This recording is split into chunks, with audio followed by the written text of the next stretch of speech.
they came up with these 25-point areas of change that they voted on.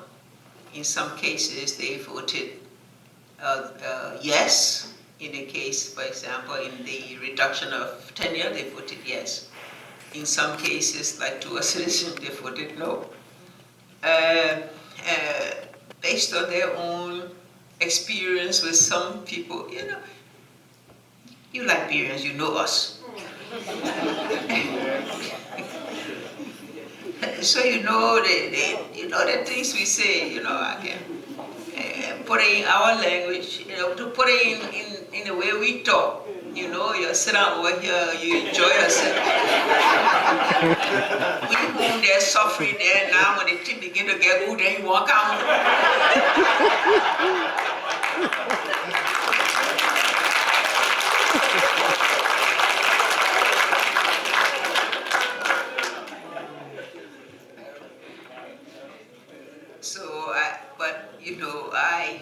In submitting it to the legislature, I argued, number one, first of all, you have supported the country already through your remittances, which you send to your family, your friends, your particular something. You have made a contribution and continue to make a contribution. Secondly,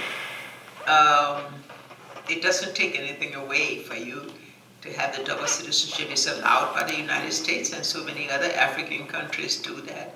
And it gives special incentive and special impetus to you for you to be able to invest in your country instead of investing here. And so I have argued for it in my submission, but the legislature is still considering all of the amendments. They have not yet taken decisions on it. I believe they plan to go to their constituency and to be able to get the views of citizens there that will help to guide them in what decision they take. So you're weighing in, with your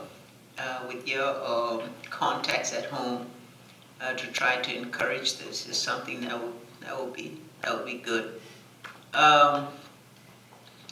Today, well, this administration has only limited time, and my own commitment is to remain focused in these last 2 years to do as much as I can for development. But Liberia is very political too. You know that. I don't have to tell you. I'm sure it's very political here in your own association too.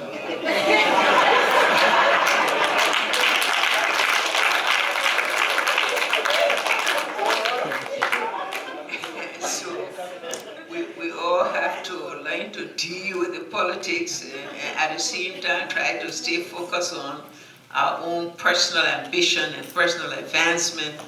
And in my case, my particular development goals for the country to stay focused in the midst of it.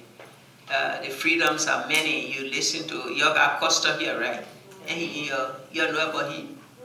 Oh, thank God you know about him.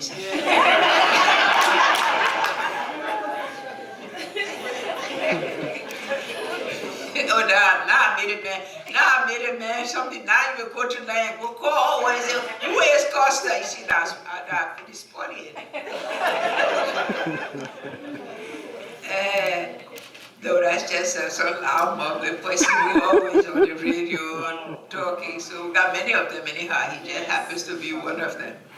I'm sure you got your own radio stations, your own newspapers, and your own communication that reflects the high level of politics. And whenever there's an election around the corner, then the politics increase and the movement across country increase. So I expect that you will start planning now how you will come to whether it's to come and join the politics or do whatever. But home is home. And at the end of the day, with all our shortcomings and whatnot, that's our country, and we ought to be proud about it. And so I always say that anybody who's standing and badmouth their country really is a sad state, because that's all we have. And And even though we may have constraints and problems and difficulties and wrongs, it's the one thing that we can hold up to. Our country, our flag, our history. We can't change it. So we can only stand by it and promote it in the face of any adversity, and in the face of any criticism and doubt. It's you who gotta stand up for it. You who's gotta send that message high. You gotta beat your breast and say, yes, it's my country, no matter what. And I hope I can, to all of you, send that very strong message in the midst of everything, because the confidence that we have received from outside, the confidence we have received from our partners, the confidence we have received from this country, from the United States, standing by this government and standing by our country, says to you that you ought to be proud, because they wouldn't do it if they didn't see this as a vote of confidence in your future. And so, today our Minister of Finance signed a compact with the United States, having worked for 2 years on obtaining this under the Millennium Challenge Corporation. We did pass all the tests, and it was signed today. That will provide the resources. So once again, I urge all of you, to make that decision to come home. If you want to come home and check it out, come check it out. But if you check it out and you like it, then come back. We understand the difficulties of those who have put roots down, those who have children, We understand the concerns about the quality of education and health and all of that. But you are a Liberian. And your first duty and responsibility is to your country. Once again, let me thank all of you for being here. Thank you for the very warm welcome I've received, and for all that you do to continue to support your country in sometimes some very difficult times. But we've done a lot. We now have 11 years, consecutive years of peace. Liberia has not had that. So that's something to be proud of. With peace, all things are possible. Thank you.